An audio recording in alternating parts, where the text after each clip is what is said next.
Hello students, so welcome to my channel Harshida Education. Now in this video we will see the summary of chapter 1, the best Christmas present in the world, from class 8th English. So before I'll explain you the chapter, we'll read this before you read. So there are some dates or periods of time in the history of the world that are so significant that everyone knows and remembers them.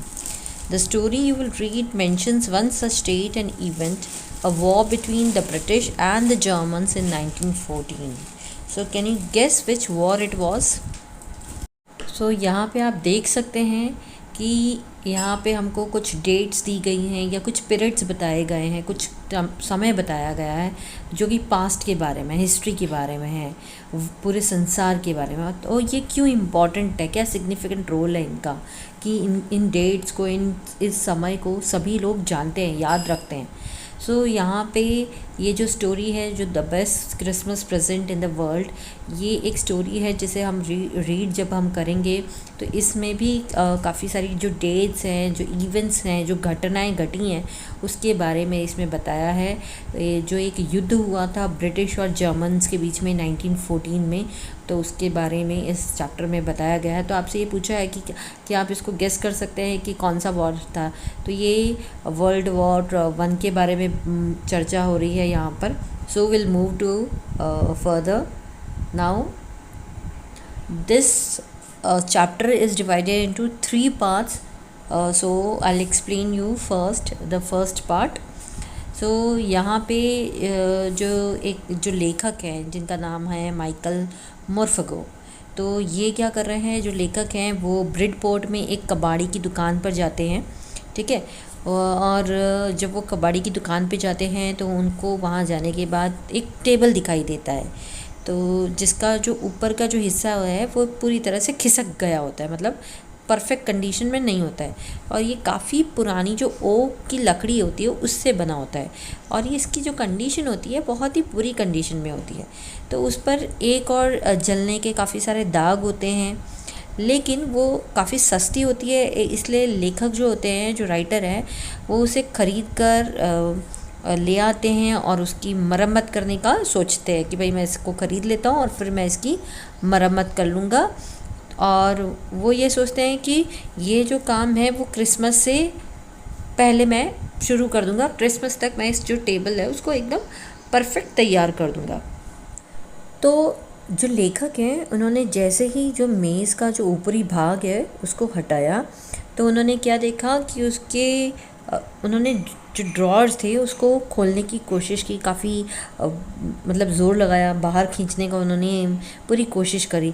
तो उन्होंने देखा कि उस पर काफ़ी सारे आग और जो पानी के कारण है वो काफ़ी सारे खराबी आ चुकी थी, और जो दराज था वो काफ़ी ज़्यादा एकदम फंस कर एकदम बंद हो चुका था, ठीक है।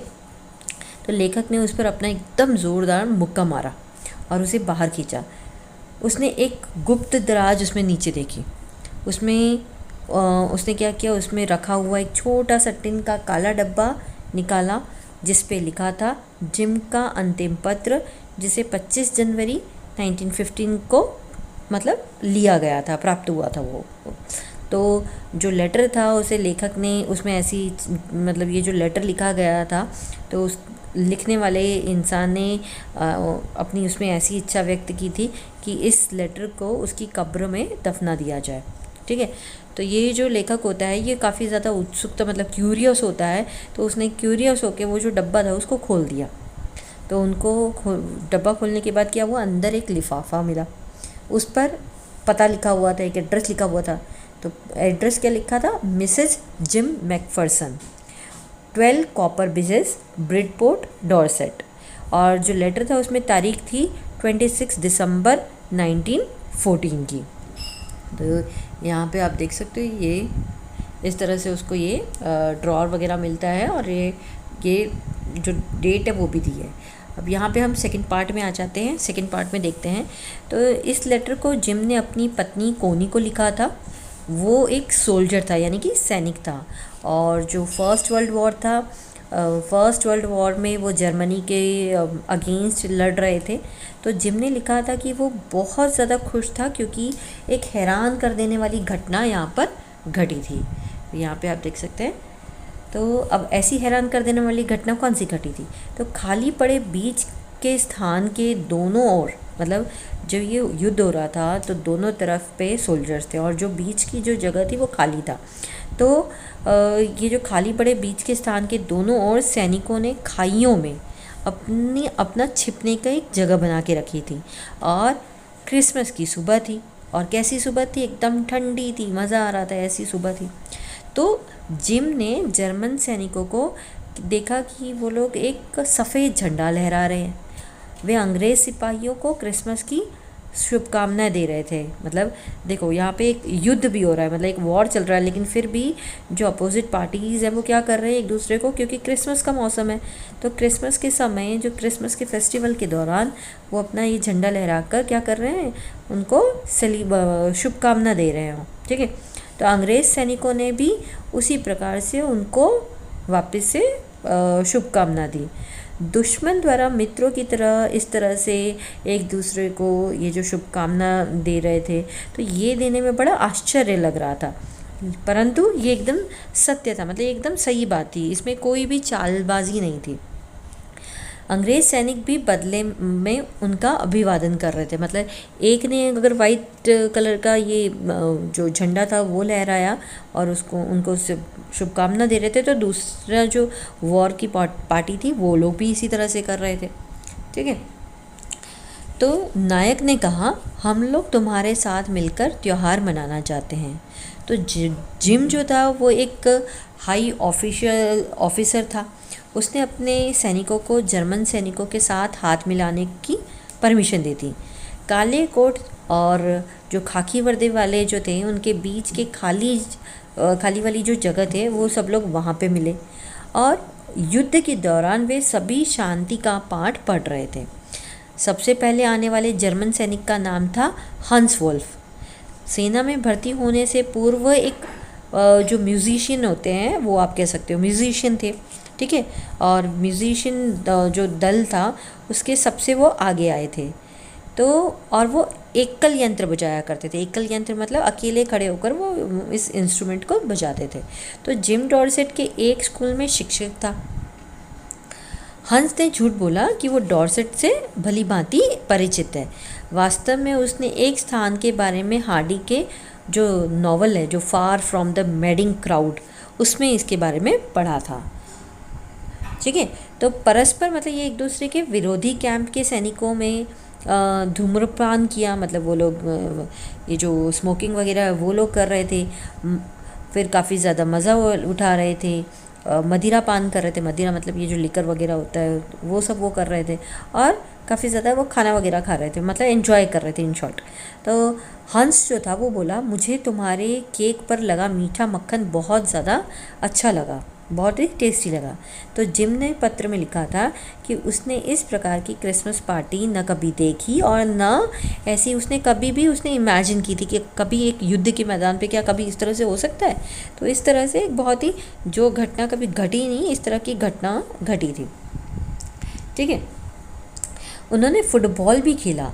दोनों इस विषय में एक मत थे कि देशों को अपने झगड़ों का हल फुटबॉल या फिर क्रिकेट मैच खेलकर खोज लेना चाहिए, क्योंकि खेल मैच में कोई व्यक्ति मरता नहीं है, जबकि युद्ध अपने पीछे बहुत सारे, मतलब जब युद्ध होता है तो काफ़ी सारे लोग मरते हैं, काफ़ी सारे जो बच्चे हैं वो अनाथ हो जाते हैं, और काफ़ी सारी विधवाएं जो औरतें हैं वो विधवा हो जाती हैं।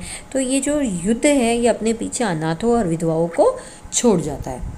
तो इस तरह वो बता रहा है। ठीक है, फिर क्या होता है, ये जो फुटबॉल का मैच होता है ये फिनिश हो जाता है, तो उसी के साथ खाना पीना जो होता है वो भी ख़त्म हो जाता है।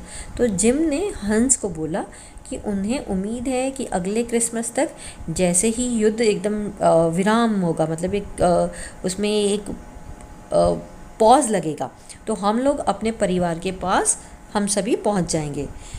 तो लेखक ने पत्र लिफाफे में रख दिया ये पढ़कर, और ब्रेडपोर्ट की ओर चल दिया। अब वो चाहता था कि पत्र को कोनी यानी कि जो मिसेस मैकफर्सन है उनको सौंप दें।